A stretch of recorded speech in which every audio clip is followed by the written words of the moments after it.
Hej, mit navn er Jon Bjørke Fosgaard, og jeg vil vise jer, hvordan man kan bestemme epicentret for et jordskælv ved hjælp af seismogrammer og Google Earth. Først så skal vi have fundet nogle seismogrammer fra et jordskælv, og det kan man finde inde på den her hjemmeside, der hedder The Rapid Earthquake Viewer, hvor at de samler data fra jordskælv her nu, og også har gemt nogle historiske jordskælv. Hvis vi klikker her på Earthquake View, så får vi sådan et kort her frem, hvor vi kan se jordskælv, der har fundet sted for nylig. Og vi kan også gå ned i menuen her og se de her jordskælv. Der er de nyeste jordskælv, som er fundet sted. Gå tilbage i tiden til slutningen af august, så cirka en måned tilbage. Det er ikke alle jordskælv, der finder sted. Der har været mange flere jordskælv i den her periode, men det er nogle af de større jordskælv. De mindste jordskælv, jeg kan se, der er blevet registreret, det er 3,5 på Richterskalaen. Der ligger mange andre jordskælv også, men de største jordskælv, dem har vi altså gemt herinde på den her hjemmeside. Der er også, hvis man ruller længere ned, så kan man se historiske jordskælv tilbage fra 89 og så frem efter. Og der er eksempelvis jordskælv her den 26. december, som gav en tsunami jordskælv, der havde et epicenter ude omkring Sumatra. Gav en tsunami, der kostede forfærdeligt mange menneskeliv. Man kan også finde jordskælvet forrige år, der gav nogle store ødelæggelser i Himalaya, Nepal. Hvis vi klikker her, så kan vi trykke på Go, og så får vi informationer om det her jordskælv. Først herude til venstre, der er der noget standard information om jordskælv. Vi kan se, at det lå 45 km sydvest fra Jam i Afghanistan, altså epicenter lå her. Vi kan se tidspunktet for jordskælvet. Vi kan se, at det er en styrke på 7,7 på Richterskalaen, så det var et kraftigt jordskælv. Vi kan også se epicenterets lokalitet, og vi kan se dybden ned til fokus eller hypocenter, altså hvor dybt jordskælvet lå. Herovre til højre, der har vi en række seismogrammer i forhold til afstanden til jordskælvet. Og det er en måde, man kan vise seismogrammer på. Der findes også andre måder, man kan vise det på, men det kommer vi ind på om lidt. Det er så en række seismogrammer fra en række forskellige udvalgte stationer. Og heroppe, der kan man se, at de her forskellige stationer, de har en farvekode, og den farvekode, den kan man så tilsvarende finde hernede. Og hernede, der har vi så en afgørelse over de forskellige stationer, som er vist heroppe. Og hvis man vil have en specifik station, så kan man altid trykke herover. Så er der et helt hav af forskellige stationer rundt omkring i verden, som man kan klikke til, hvis man gerne vil have dem med. Og her der kan man se stationens kodenavn.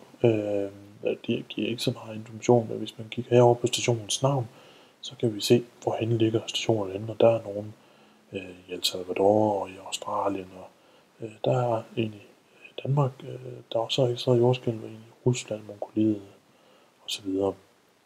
Herovre der kan vi se jordskælvets stationens placering i forhold til jordskælvet. Og det er både i gradertal og i kilometertal. Og gradertallene herovre, de er mest relevante, hvis man vil undgå, at man kommer til at vælge en station, der ligger i en skyggezone for PA-spillerne. Dem har du nok lært om, at der kan være nogle skyggezoner nogle steder, hvor man ikke kan registrere de her PA-spillere. Det skal man selvfølgelig lige være vågen på, når man vælger sin station, at man ikke kommer til at tage en, hvor der ikke er nogen registrerede PLS-bølger for det her jordskælv. Og så kan man også se afstanden til epicenteret her. Det er vi ikke så interesseret i, fordi det er jo den, vi sådan set selv skal bestemme i det her øvelse. Så hvis man klikker herover, så kan man altså vælge nogle forskellige stationer. For at kunne triangulere og bestemme epicenterets placering, så skal man altså bruge minimum 3 stationer. Vi kan vælge 3 forskellige stationer her. Og der er en i Tjadsjikistan, som i grøn. Og hvis man klikker på den, så kommer det er så det jordskæl her. Det er stadig det samme jordskæl, som vi beskæftiger os med. Og vi kan se stationens info, den ligger som sagt i Tjatikistan, og at vi kan se, den ligger på de her bredde- og længdegrader. Og herover der har vi så et tredelt seismogram. Det er sådan set 3 seismografer, som registrerer jordskælvsbølgerne i 3 forskellige retninger. Vi har nord, eller op og ned retningen her, altså vertikal bevægelse. Vi har hernede, der kan vi se nord-syd bevægelsen, og hernede der kan vi se øst-vest bevægelsen. Det er fordi de her jordskælvsbølger, de kan komme fra forskellige retninger osv. Det kan være interessant, hvis man vil bestemme PAS-bølgerne med dem hernede, men dem vil vi ikke helt gå i dybden med her. Ud af x-aksen, der kan vi så se tiden siden jordskælvet, og der kan vi se, der er altså registreret nogle jordskælvsbølger her. Og det vi jo så er interesseret i med sådan nogle seismogrammer, det er jo at bestemme, hvornår ankommer de forskellige jordskælvsbølger. Og helt præcis, så er vi interesseret i, hvornår ankommer P- og S-bølgen. Og det kan være lidt svært at se på det her over det meget lang x-akse, der er. Og derfor så kan vi selv bestemme det, eller vi kan få hjemmesiden her til at give et estimeret bud på, hvor ligger P- og S-bølgens ankomsttider. Så vi klikker her, så får vi dem på, og de ligger så oven i hinanden her. Vi kan jo faktisk kun se S-bølgen, og nedenunder ligger P-bølgen, så de ligger relativt tæt. Og det kan jo allerede nu give os en indikation af, at hvis P- og S-bølgen de ligger tæt på hinanden, så er det nok ensbetydende med, at det her station den ligger tæt på, eller relativt tæt på jordskælvets epicenter.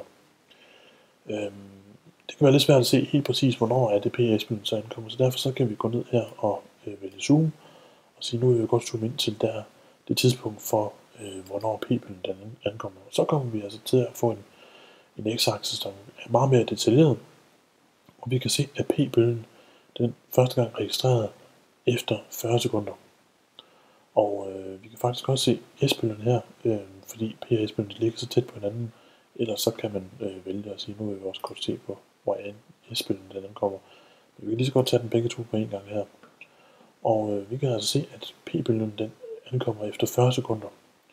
Så de ting, vi skal have skrevet ind i vores skema, det er altså stationens navn og lokalitet og ankomsttiderne for P- og S-bølgen.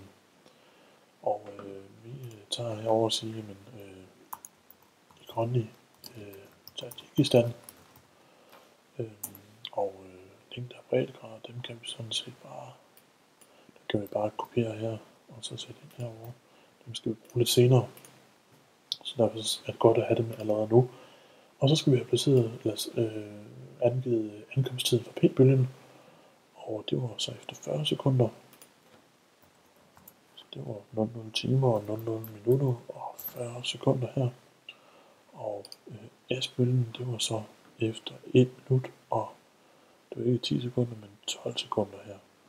Så 0 timer, 1 minut og 12 sekunder. Det, som vi så derefter er interesseret i, det er så at finde ud af, hvad er så tidsforskellen mellem ankomsten for S- og P-bølgen. Og der skal vi så simpelthen have trukket S minus P fra hinanden, og i det her tilfælde, der er der så 32 sekunder forskel mellem, hvornår P- og S-bølgen ankommer. Og den skriver så ind her. Og se her, der har jeg så for de 2 andre stationer, som jeg har valgt, der har jeg skrevet de samme informationer ned. Jeg har været inde og trykke her, og så bestemme, hvornår P- og S-bølgen kommer. Jeg går ind og zoome ind til P-bølgens ankomst, og derefter til S-bølgens ankomst, og aflæse heroppe tidspunktet for, hvornår de ankommer. Det samme med Bornholm skovbrynene, bestemt P- og S-bølgen her, og zoome ind og få bestemt tidspunktet her. Dem har jeg altså så skrevet ind herover, og jeg har beregnet tidsforskellen mellem de 2. Det næste, som vi så skal bruge eller gøre, det er så, at vi skal bruge den her information til at bestemme afstanden til epicentret. Og det kan vi, fordi at vi ved, at P- P- og S-bølgerne, de udbreder sig med forskellige hastigheder, og den tidsforskel, der så er, den kan så omregnes til en afstand i kilometer. Og det er der mange måder, man kan gøre på, man kan beregne, men man kan også kigge på sådan en figur som den her. Og på den figur, der har vi afstanden til epicentret i 10/3 kilometer, så hvis vi for eksempel har 6 her, så er der altså 6.000 km afstand til epicentret. Tilsvarende så kan vi se op i y-aksen her, der har vi så rejsetiden i minutter for de her P- og S-bølgen.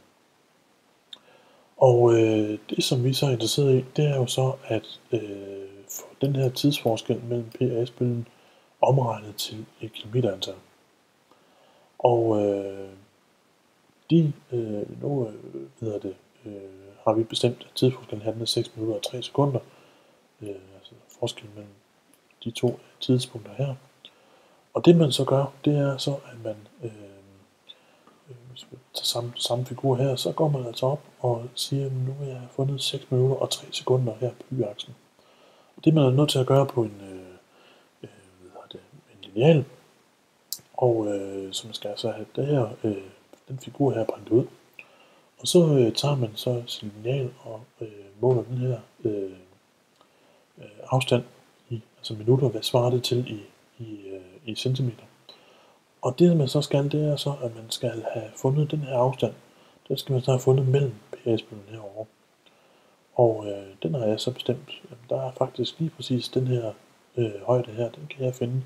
Den højde der er her, den kan jeg finde mellem de to kurver herovre. Det kræver lige lidt øvelse, men når man finder ud af det, så er det egentlig nemt nok. Og her der er der altså 6 minutter og 3 sekunder mellem P- og S-bølgen. Og hvis jeg så kører ned på x-aksen, så kan jeg finde, at det svarer så til 2, 4, 6, 8. Så det svarer så til 44. Det er 4.400 km. Og det skriver jeg så ind herover. Det er aflæst på figuren. Og det samme, det gør jeg så for de to andre stationer. 4 minutter og 37 sekunder. Der går jeg så op og finder 4 minutter og 37 sekunder. Det er lige over halvdelen her. Og den afstand, den finder jeg så tilsvarende her mellem P og S-bølgens kurve. Og det har jeg så fået til 3.000 km, og den sidste herovre, de 32 sekunder, den har jeg så fået, nu kunne du se, at jeg havde faktisk fundet ud af det, men jeg har forberedt mig lidt. Det er cirka et halvt minut her, så det skal jeg have fundet et halvt minut herovre. Det svarer cirka til 200 km heroppe. Det kræver lige en øvelse. Man skal lige være omhyggelig. Jo mere omhyggelig man er, jo mere præcis bliver ens triangulering. Nu har vi vores datagrundlag på plads, og nu er vi klar til at triangulere. Og det kan man gøre på mange måder, men jeg vil vise dig, hvordan man kan gøre det i Google Earth.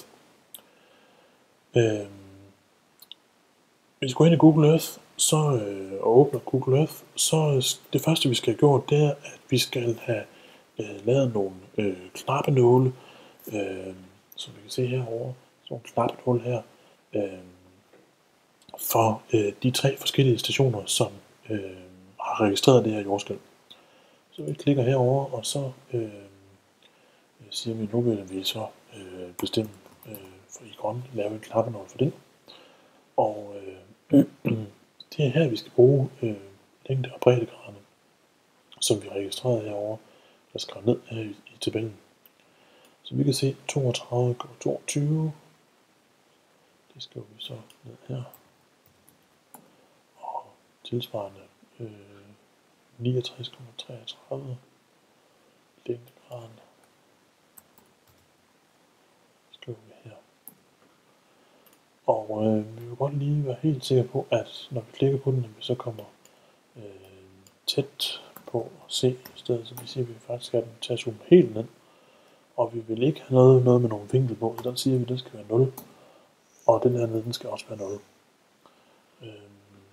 Og så trykker vi OK, og når vi har gjort det, så har vi altså til at ligge herovre under mine steder. Og det tilsvarende har jeg så gjort for de 2 andre stationer.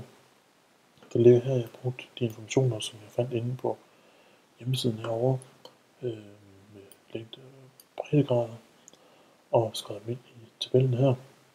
Og dem har jeg så lavet de her knappenåle for. Så hvis jeg dobbeltklikker på dem, så kommer jeg ind til Ulaanbaatar i Mongoliet. Der ligger altså en seismograf hernede, gravet ned i jorden. Og det samme ved skovbrynet i Bornholm. Der ligger altså også en seismograf der og registrerer jordskælv. Og det, der så skal ske nu, det er, at nu vil vi jo så bruge vores beregninger herover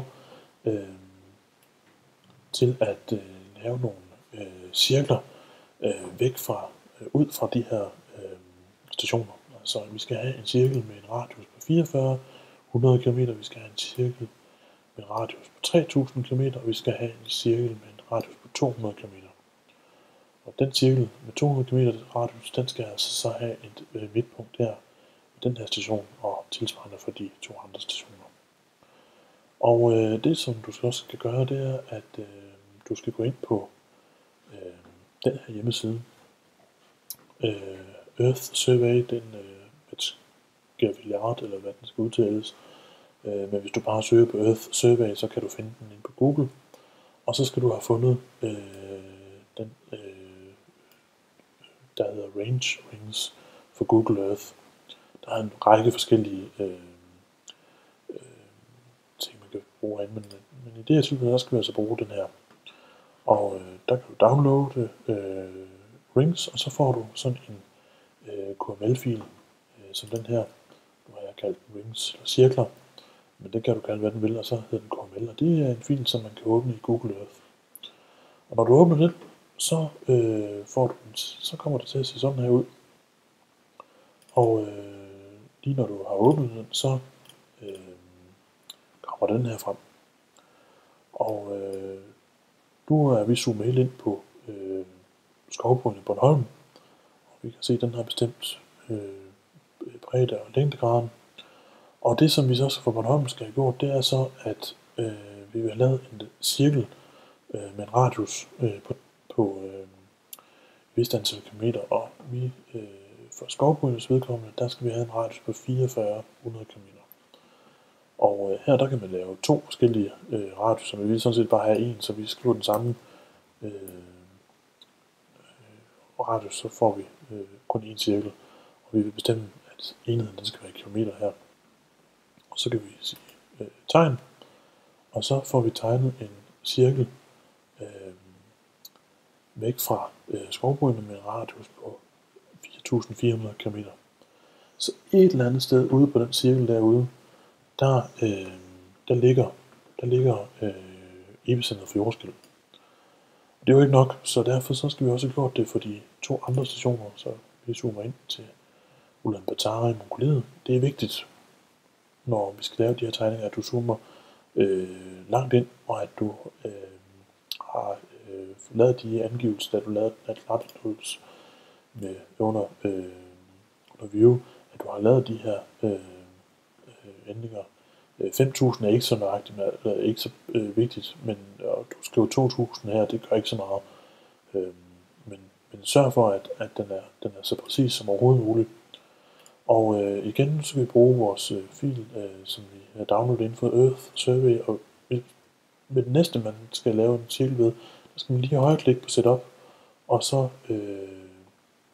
opdatere eller refresh. Så får man nemlig en ny af de her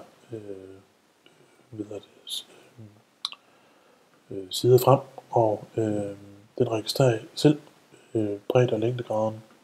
Og nu skulle vi så for Ulaanbaatar, der skal vi lige tilbage til vores skema igen og se, okay, radius for den her cirkel, den skal være 3000 km, så vi skriver 3000 her, og det skal være 3000, så vi skriver ind igen, og vi siger tegn en gang til, så nu laver den en ny cirkel.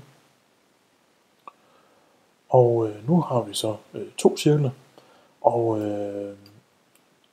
de to eneste steder, som opfyldte den, de to afstanden, det er så der, hvor de to cirkler de krydser her. Så en af de to steder, der må epicenter ligge, men vi ved jo altså ikke, hvad for et det er, så derfor så skal vi altså have den tredje. Og derfor så zoomer vi ned til vores tredje knappenål, og gør det samme igen, når vi højreklikker først på setup, vi opdaterer lige, og så har den genbestemt, fordi det er ud fra det billede, vi er på her, der er bestemt den nye breddegrad og længdegrad, og i grøn i Tjekkikistanen skal vi se på, hvad var det for en radius. Den skal have 200 km. Så vi skriver 200 km her. Sikrer os igen radiusens enheden herovre er i kilometer. Og så tegner vi igen en cirkel. Og vi kan zoome lidt længere ud. Nu kan vi se de tre cirkler, og de skærer næsten hinanden i det samme punkt. Det er ikke helt præcis, som de skærer hinanden, og det er nok fordi, der er sket en eller anden aflæsningsfejl. Især når man går ind og aflæser her, så kan det altså så kan det være noget upræcist. Så jeg skal altså være meget omhyggelig, når man gør det, og man kan se, at jeg har måske ikke været helt præcis.